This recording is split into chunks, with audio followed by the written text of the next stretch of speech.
Muy buenos días, amigos. Francisco Antonio Méndez y el programa Economía y Mercado les saludan este miércoles 12 de junio del 2024 a las 9 de la mañana, 26 grados Celsius, aquí en La Julia, Distrito Nacional, caliente, humedad alta. Y yo parece que ya saliendo del otro lado de la gripecita esta que me tenía con los días, nada más venía así el programa y después andaba todo turulato. No ha sido la gran cosa, pero malestar y todo ese tipo de cosas. Bien, señores, ¿qué tenemos? Bueno, en la prensa de hoy hay unas entrevistas muy buenas, unos reportes de diversas personalidades. Por un lado hay declaraciones de los altos ejecutivos del CONEP, Celso Juan Marrancini, su presidente, de la Asociación de Industria de la República Dominicana, don Pedro Brache, y Roberto Herrera, ejecutivo de la Cámara Americana de Comercio, ejecutivo de CEPEN, de Interenergy, don Pedro Brache del Grupo Rica y Celso Juan de Multiquímica. Bueno, con relación a las reformas, hay opiniones de ellos, recomendaciones, han estado muy activos en la prensa, obviamente. Y hay que recordar que los candidatos presidenciales se reunieron con la Asociación de Industria, se reunieron con el CONEP, se reunieron con las instituciones cívicas más importantes, presentaron sus planes y se comprometieron en las reformas que el país necesita y requiere. Exactamente, y obviamente las instituciones van a tratar de hacer el esfuerzo porque todos los sectores, de alguna manera u otra, el que no empuje la carreta, al menos no la obstaculice. Porque una cosa es interponerse, oponerse, negarse. Tú no tienes que estar a favor de todo lo que se proponga. Ahora tú planteas tu posición y la defiendes en función de tus principios, de tus valores, de tus creencias, porque cada partido tiene una dirección. Si uno es social cristiano, el otro es socialdemócrata, como habían antes, uno es liberal, el otro es conservador, hay cosas que uno no apoya y hay cosas que el otro la apoya. Por eso unas personas van por uno, otros van por otros. O sea, cuando hay esas diferenciaciones ideológicas, en este caso, en términos prácticos, reales, hay un convencimiento de todos los sectores de que aquí la presión fiscal no es la adecuada. La presión fiscal es lo que el Estado recibe de la generación de riquezas que hace la economía total del país. Todo lo que se produce, eso es lo que se llama el Producto Interno Bruto de la nación, todo lo que se produce en un año. Entonces, la presión fiscal es la proporción de ese pastel de riquezas que el Estado recauda, al Estado le ingresa como impuestos, arbitrios, tasas, por lo que sea, en efectivo, lo que le entra al Estado, con lo que el Estado cuenta, con lo que se hace el presupuesto, con lo que se calcula el presupuesto. Y esa presión tributaria es de alrededor de 15%. Cuando se han hecho reformas, lo que se le han puesto es parcho para aumentarle aquí, tapo allí, abro esta, pero esta no. Y cosas así, y entonces penalizo más a aquel, pónganle a aquel el feo de siempre, pónganle a ese. Y más o menos eso es lo que ha venido pasando en las que se han hecho, a diferencia de la que se hizo en 1992. Hay gente que no recuerda, y hay personas que sí lo recordamos. Hay cosas, por ejemplo, uno habla con los presidentes y cosas así, y uno cree que ellos pueden recordar todo. Imagínense una persona que recibe 10, 15, 20, 30 personas al día y cosas. Tú te recuerdas porque tú fuiste que le fuiste a decir tal cosa y le dijiste y él te oyó y él te entendió, pero él no lo puede tener todo. Tú sí te acuerdas de lo que tú le fuiste a plantear. Pero hay cosas que por eso uno recuerda cosas que uno las ha vivido, ¿no es verdad? Aquí en el país, cuando se hizo la reforma del 1992, que fue prácticamente una obligación, porque el presidente Balaguer le explotó en las manos el problema del déficit, el endeudamiento, la emisión de inorgánicos y la economía colapsó en el 90. aquí había filas en las bombas porque no generábamos lo suficiente de dólares, el precio de la gasolina no pagaba su costo, el gobierno no tenía dinero para recaudar, para comprar los dólares que requería, la economía no lo producía, la refinería no lo producía y los barcos hasta parados ahí no podían descargar. Entonces había fila, lo hemos dicho en otras ocasiones. La inflación llegó al 100%, la economía colapsó prácticamente. El presidente después del 90 tomó unas medidas, el presidente Balaguer, sin haber acordado con el fondo, las fue tomando como si las hubiera ido, se pasó de las medidas. Y las medidas, ya con el fondo lo que se hacía era que se buscaban los recursos, porque habíamos cumplido con las restricciones que le ponían en otros países que acogotaban y que se armaban esos rebuses, ¿no? Esos líos, esas crisis sociales. Y en este caso, una de las cosas era cómo corregir la reforma fiscal, la renta interna, que mi papá me mandaba a pagarle la renta interna, eso se llamaba así. Entonces se juntó, después se cambió todo eso y se creó un esquema y se hizo una reforma integral y se bajaron los impuestos y se estableció el ITEVIS y se adecuó y se hizo todo eso y se bajaron las importaciones, se permitió. Antes, para usted verse con una nevera de esa importada, usted tenía que, pero antes de decir vivir por allá, por Arroyo Hondo, por un millonario, de esa nevera de 2 puertas y grandísima. Aquí toda la nevera antes porque había una protección de las importaciones y así sucesivamente. Cuando yo llegué al país y vivía por aquí, por la Churchill, por aquí por la feria, casa de mis padres, los sábados andaba una guaguita, esa que ustedes dicen platanera, con 10 lavadoritas de 10 libras, unas lavadoritas de este ancho, así, como así de ancho, sí, y como así, con 10 de ellas, que las alquilaban en el barrio. Las alquilaban de tempranito para que las mujeres lavaran. Y luego a las 6, a las 7 de la noche, la tarde la pasaban a recoger y cobraban. Lavadoritas. Así era, nadie tenía lavadora, los ricos. Cuando se hizo esa reforma, aquí empezaron a entrar todos esos electrodomésticos a un precio asequible y la población, la clase media alta, y así pudieron acceder a ellos. Y los vehículos bajaron sustancialmente. Mi primer carro yo fui y lo compré a Estados Unidos y me compré un carro ahí, entré, porque si no, no hubiera sido. Entonces, el Estado empezó a recaudar mucho más, bajó los impuestos, pero empezó a recaudar. Entonces, se dio esa situación. Es interesante porque la verdad es que hay opiniones diversas, hay opiniones variadas, ahí todo el mundo está gritando. El único problema es que quien no tiene lobby, quien no tiene power, leverage para negociar, siempre le cargan la cuenta. Por eso les decía, hay buenas informaciones relativas a las recomendaciones que hacen los ejecutivos de las principales asociaciones empresariales del país y de unos economistas importantes, ahí están de la CRES, es decir, el profesor Siriaco, Miguel Di Franco, Yado Di Franco del CRES, mi amiga Mercedes Carrasco y Espinal de INTEC, que dan declaraciones que ahorita las vamos a compartir. Le hacía esa introducción porque es que ayer decíamos, y es que ese es el tema, aunque el presidente ha optado por, ya eso es estrategia, uno no puede decir, como yo le decía ayer, uno asume, no, está equivocado, tal cosa. No, ellos son inteligentes.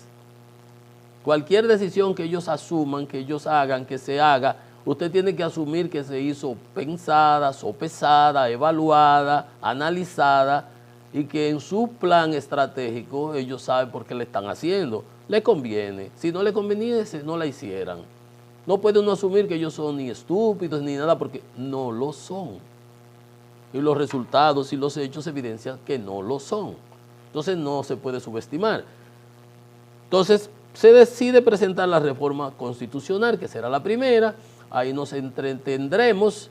Quizás ahí se gaste mucha de la pólvora que pueden tener opositores o se logren adhesiones de alguna u otro sector, no sé, pero algo tiene que haber planificado el gobierno, que va a decidir primero someter la reforma constitucional, como cuando en las películas ustedes ven que van a entrar los marines y los SEALs y las cosas, que tiran una bomba ahí, una que tiran, que lo que hace es que hace bulla y explota, eso es una bomba para asustar y presionar, y después que entran ellos, posiblemente sea para eso. Pero anyway, vamos a llegar en algún momento a la reforma fiscal.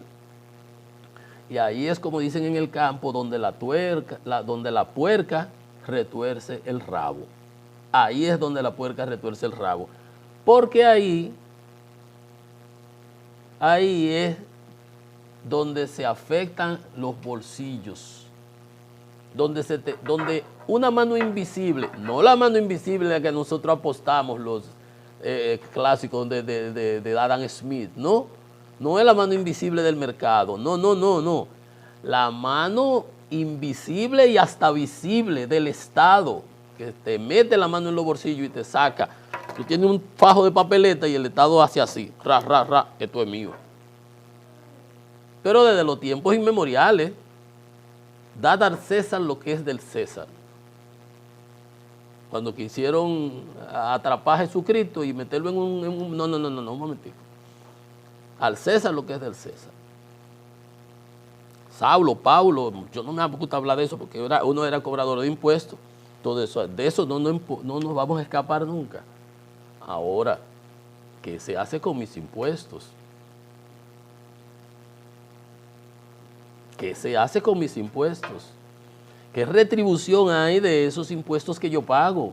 ¿Cómo en la sociedad y el Estado le devuelven a los ciudadanos ese sacrificio que hacen? Porque es un sacrificio, porque si yo no tuviera que pagar ese 25% de mis ganancias, para decir algo, 27%, pues yo me lo comiera de galletitas, pero no, yo lo pago de impuestos, o ese 18% que pago de ITEVIS, o ese tanto que pago de selectivo del consumo, de cualquier producto, ¿verdad? Pues no, entonces es algo que es un aporte, es un sacrificio. Así las cosas, vamos ahorita a conocerlas en detalle para decirles aparte de eso. Bueno, en Estados Unidos fue condenado todos los 3 cargos por posesión de armas mientras estaba adicto a las drogas el hijo del presidente Biden. Allá la justicia funciona. El presidente Biden ha dicho además que no lo va a indultar, que le corresponde. Son delitos, los 3 delitos son federales. Comprar un arma, posesión y ese tipo de cosas, y no sé si mintió, lo que sea, son 3 delitos, los 3 en Delaware, allá donde están. Y entonces Trump y los republicanos han diciendo, pero eso fue, le tocan hasta 25 años por eso. Oye, a Trump le han evitado todos los juicios, de los juicios que tiene pendiente, todo ha sido retrasar para que no vaya a juicio, porque por default ni siquiera se comparan con esto. Es que condenado absolutamente que va, porque están los montones de pruebas así. Pero a él sí. A este no. Este juicio no vale porque no, pero que ahí debieron poner, ahí lo que debieron poner es lo de los impuestos, pero ustedes han tratado de relacionar, porque ellos lo que quieren es hacer una equiparación de que es el hijo, que todo padre puede tener un hijo drogadicto, dañado, qué sé yo qué cosa, lo que fuere, para no pasarme de la raya. Dios nos libre, es lo que hay que decir. Ahí está él abrazando a su hijo, es su hijo, ¿qué puede hacer? ¿Lo va a matar? No, su hijo. Dice, se siente orgulloso, el tipo ha cambiado, pero va a tener que pagar su culpa, es un tipo adulto, es un hombre. Ahí testificó hasta la hija, pero él mintió, dijo que el jurado no le creyó, está condenado, él va a apelar como se establece, pero fíjense, ahí se hizo el juicio, ahí los trompianos no dicen nada. Claro, dicen que no, que lo que tienen que someterlo por la otra cosa, por lo fiscal, pero a ti no te han sometido por nada, te condenan por todo y siempre andan echándole la culpa a los jueces. ¿Por qué estos jueces no liberaron este jurado? Porque no son jueces, allá los jurados son los que te declaran culpable o inocente. El juez lo que te pone es la sanción, que a Trump se la van a poner ahora el día 11, pero de julio. Entonces, para que ustedes vean que una cosa es con guitarra y otra cosa es con violín, pero lo que quieren es equiparar una cosa con otra, para decir, pero Trump tiene el problema de los documentos. Biden lo tenía, sí, pero cuando a Biden y al Mike Pence, el vicepresidente de Trump, le solicitaron los documentos, la FBI, dijo, ok, los entregaron. Usted los escondió y están en las cámaras cuando los trasladaban de un sitio a otro y se lo llevaban para New Jersey. ¿A qué chino le habrá vendido usted papeles? ¿Habrá Dios? ¿Quién sabe? Ajá. Pero eso sí no lo dicen, porque para ellos todo es el poder por el poder. Por el poder. Pero así es las cosas. Entonces, ahí está, condenado a los 3 cargos. En Israel, los Hamas rechazaron la propuesta de alto al fuego. Sigue bien complicada la situación ahí. Estancada, totalmente estancada, no hay avance. A Netanyahu se le fue el ministro de guerra, el general Benz y Benny Gantz. Y vamos a ver dónde acaba todo eso, pero no hubo mayores avances, A ver qué nos trae la prensa en nuestras portadas del día de hoy. Demos un repasito a ver qué tenemos para hoy. Diario Libre dice, Congreso gasta casi todo su presupuesto en sueldos y barrilitos. ¿Y qué más van a gastar? Ministro Almonte, las sedes, el gran reto de la reforma eléctrica, así es, pero de la reforma de la eléctrica yo no entiendo qué es lo que él quiere decir con la reforma eléctrica, porque la AGD lo que hay que meterle mano en términos comerciales y eso deberá encargarse. Bueno, vamos ahorita lo comentamos. República Dominicana logra asiento en el Comité de la ONU. Amargo historial de reformas fiscales, los parches que le estaba hablando ahorita. Preocupa alza en casos del COVID. Y hay un lío con el arroz. Agricultura niega que se aumentara un 60% el arroz. No, 60%. Pues si está en 40, si está en 30, por ejemplo, para que aumente un 60%, tiene que subir de 18, 48 a 48 la libra. Eso son 60%. No, obviamente que no, pero vamos a ver ahorita los detalles. El Listín Diario, en su primera plana, nos trae un panel de expertos. Dice, ¿quiénes cargarán con la reforma fiscal? Ahí está Luis Vargas, se me olvidaba, Espinal, el amigo Espinal, Mercedes Carrasco, mi compañera del Banco Central, Miguel Collado Di Franco, el doctor Siriaco y Luis Vargas. Ahí están las opiniones. Yo leí las opiniones y subrayé para comentarles a ustedes las opiniones de Di Franco, de Mercedes, del doctor Siriaco, y leí las de Luis Vargas. Señores, es increíble las cosas. Cuando yo me decidí estudiar economía, yo soy ingeniero, tengo máster en ciencias y entré al Banco Central y decidí, estoy aquí, ¿qué voy a hacer? Déjame estudiar economía. Y me metí a hacer la maestría. Y entonces había un profesor muy famoso, un cura jesuita cubano, que le dio clase a Andy, a Jaime, a todos esos. Y estaba el padre Munguía, que daba micro. Y yo le iba, porque era que yo decía, pero que yo leo estos artículos que antes se hablaba, cuando hay crisis económica se escribe mucho y muchas opiniones, entonces uno se ponía a leer y uno no entiende como que la lógica que sigue, digo, pero yo soy inteligente, como que no entiendo qué es lo que está, como que no le sigo los pasos a las cosas, ¿verdad? Uno no sabía. Por eso me decidí a estudiar economía, digo, bueno, déjame que estudiar para entender esto. Y ahí, entonces yo veía esos artículos que escribía Luis Vargas y se lo llevó un día al padre. Digo, padre, mire, yo no entiendo, yo lo busco por todos los lados esto y no entiendo. Me dice, Francisco, él hablaba muy curioso, Francisco, eso no es economía, eso es política.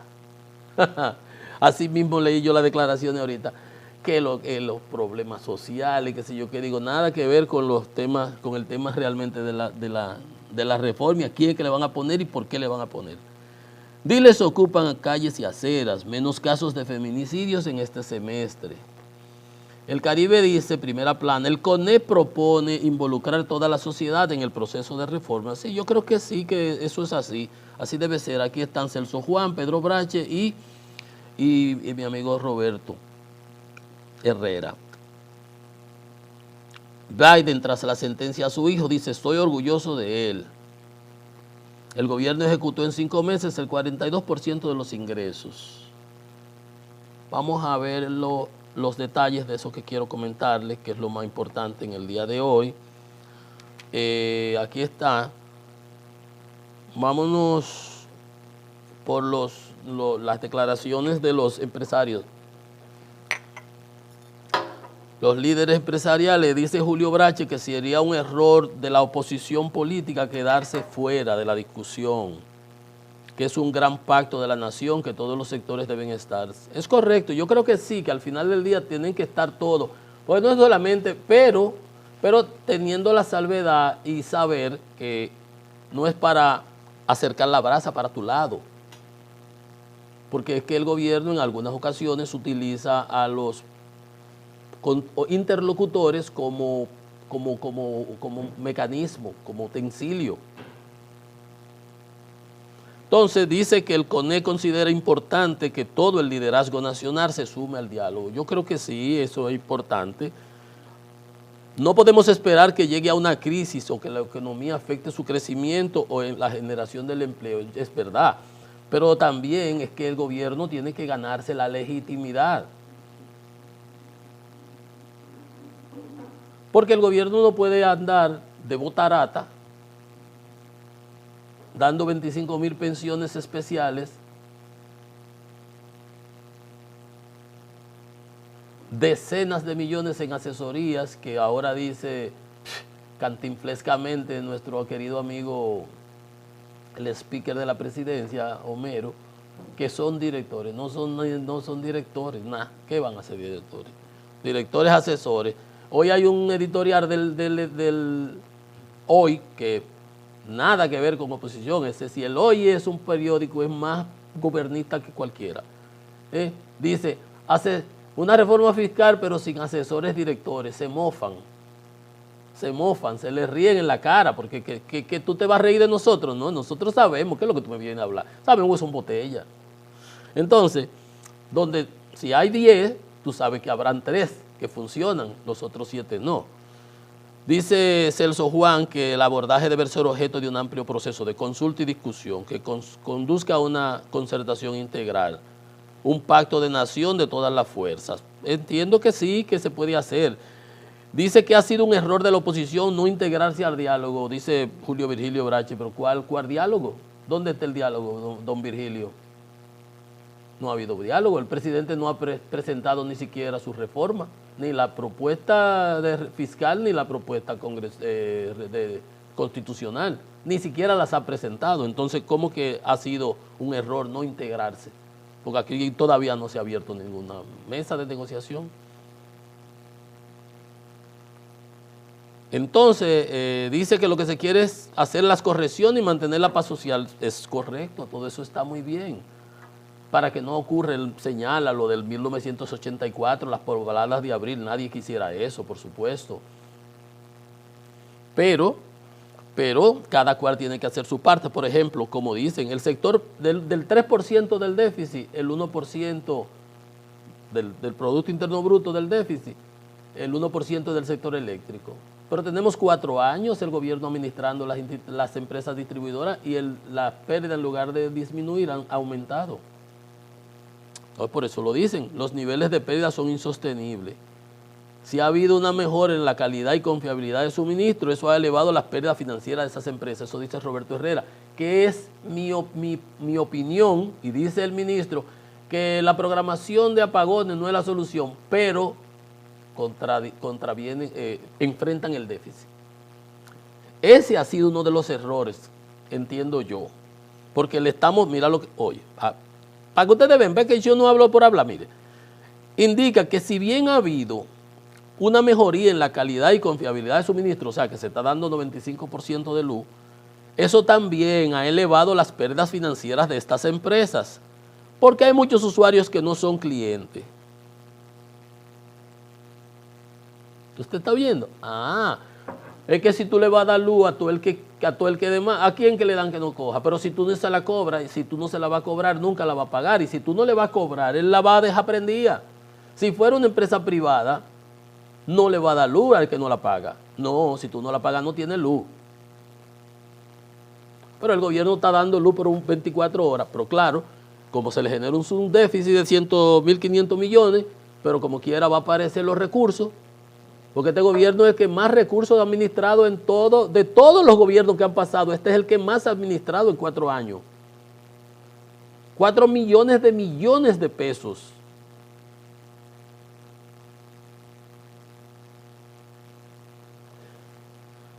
Entonces, ¿qué ha habido? Dar luz y dar luz y dar luz. Porque a lo que nada nos cuesta, hagamos de fiesta. Entonces ahora vamos a poner reforma, vamos a ponerle ¿quién? A la clase media, porque tenemos que darle ahora los hospitales no tienen. Pero ¿cómo van a tener si tú lo disipas por aquí? Y está dando tarjetas, supérate por allí a manos libres. Son muchas cosas. Dice Roberto que a nivel de la parte de distribución, el sector público no ha logrado éxito, a diferencia de generación, correctamente. Y yo no veo mal que se dejen auxiliar de terceros, de operadores expertos que puedan ayudar en la gestión y atraer capital. Esa fue mi recomendación en el artículo que escribí en estos días en el listín, déficit crónico y sostenibilidad de la sede y sostenibilidad fiscal. Yo creo que esa debe ser la solución. Ahora, ¿qué debe cambiar? Dice, necesidad o no de una reforma. Hay quienes dicen que aquí lo que debe enfocarse es en detener el desbordamiento del gasto. Usted ve, hay opiniones divergentes. Ellen Pérez Ducci decía el déficit eléctrico, el sobregasto, un sinnúmero de aspectos, señalaba el desbordamiento del gasto corriente que va por los 2 o 3 dígitos en todos los ministerios y direcciones generales. 2 o 3 dígitos significa que pasa de 10, 20 y así. Corregir el problema eléctrico, cerrar las pérdidas de las sedes y bajar el porcentaje de los pagos que se destinan a los intereses. Para bajar el porcentaje de los pagos que se destinan a los intereses no tenemos que seguir cogiendo tanta más deuda. Entonces, las propuestas hay que dice el impuesto sobre la renta se debe considerar tasas diferenciadas para los grandes contribuyentes, eso dice el profesor Siriaco de la UAS, un monotributo donde uno pague TCS, Infotep, uno paga basura también, ¿qué más? Un monotributo que se incluyan todas esas cosas ahí y que las tasas sean diferenciadas del impuesto sobre la renta para los grandes contribuyentes. Entonces, en términos generales, las modificaciones que se pretenden son al patrimonio, a las rentas, y dice que evitar que se caigan en parches fiscales, porque es el problema que hemos tenido aquí. Dice el Miguel Collado Di Franco del CRES, del Centro Regional de Estrategia Económica Sostenible, en ese conversatorio que tenían en el listín, no se puede pensar en un sistema estrictamente fiscalista, sino en una transformación del sistema tributario. O sea, no es coger nada más, recaudar, meternos la mano en los bolsillos. Dice, actualmente la tasa es de 25 y 27%. Ellos plantean que el impuesto sobre la renta se baje a 18%, desmontarlo en 3 años. Que hay una tasa de ITEVIS de 18 hoy día a 10%.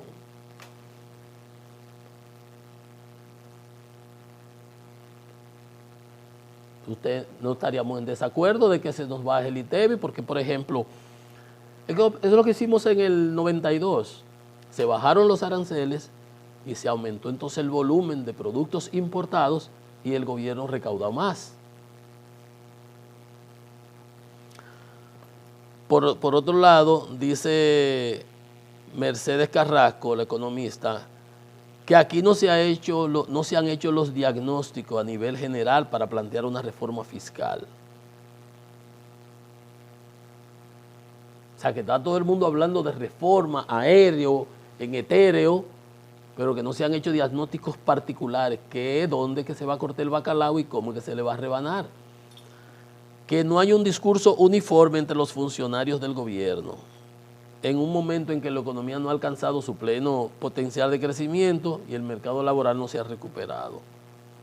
Para que ustedes vean cómo es que hay diversas opiniones, no hay algo aquí monolítico. Todo el mundo entiende la ortodoxia interpreta que este es el momento apropiado para la reforma. Quiero decir cuando digo es el principio del gobierno.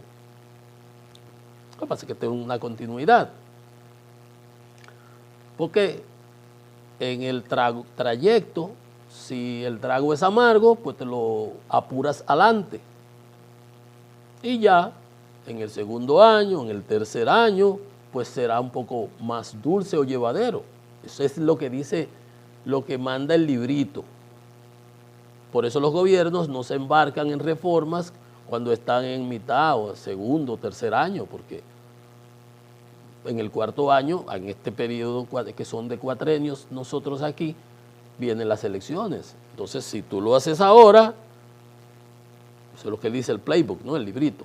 Si lo empiezas ahora, a principio de año, 24, viene a aprobarlo para el 25, entran el cañazo, no da por aquí por el estómago, por aquí por debajo del ala, en el año 25 y cogemos los golpes y tú empiezas a recaudar tus recursos y vas a seguir dándolo por aquí, por allí, por acá. Bueno, se supone que ya para el 26 tú vas a ir más suave, ¿no?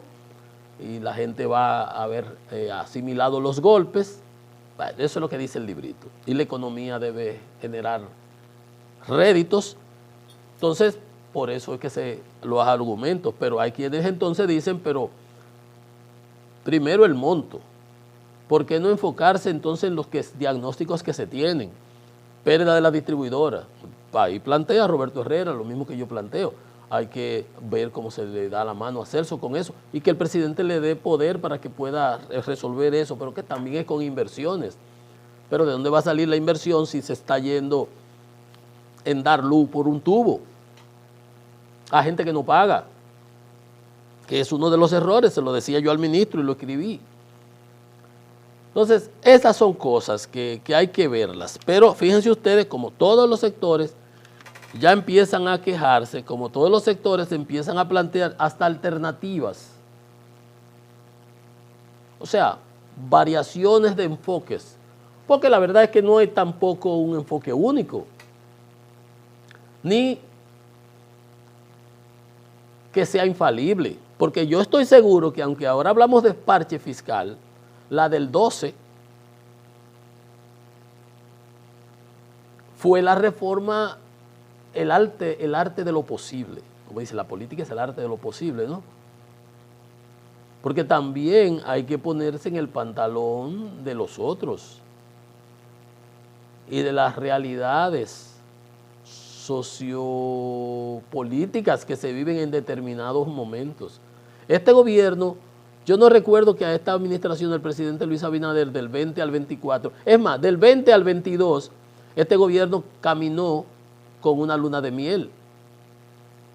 Recuérdense que estamos en COVID, nadie, ni la oposición, al contrario, préstamo van y préstamo viene y la oposición los aprobaba en el Congreso permanentemente. Durante 24 meses este gobierno navegó y en el 23 fue que empezaron ya a hacer campaña y a decir, cuando Leonel dijo una vez en Puerto Plata que el pollo estaba a 85, ayer estaba bien que los mulos están a 99 a la libra, que el pollo estaba a 85 y a 90, se regaron y empezaron a acabar, qué sé yo cuánto. Eso fue en Puerto Plata, yo me acuerdo, fue para el 23. O sea que este gobierno navegó. Nunca usted ha oído una huelga aquí. Usted no se recuerda el Falpo y esa gente. Esa gente paraban haciendo huelga. En el primer gobierno de Leonel hicieron como 2,000 huelgas. Que Leonel tuvo que dar una declaración y que siempre se la sacaban por ahí cuando se creó un programa que se llamó el PM, que tenía la disyuntiva de pagar o pegar.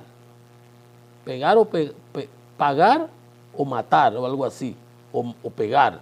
Anyway, o sea que era mejor darle a esos lumpen de proletarios de esos barrios, a todos esos, darle su menudito para que estuvieran tranquilos. Eso también, eso no está bien, pero fue en su primer gobierno Nobel, en la novatada del primer día. Eso generó muchísimo problema porque al que reparte y reparte se queda con la mayor parte, que estuvieron presos muchos por el PMS. Pero la idea era llevar paz social a esos barrios.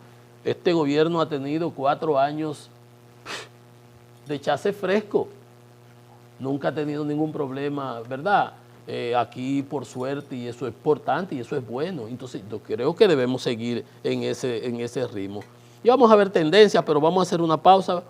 Estamos en Economía y Mercado, venimos en breve con más.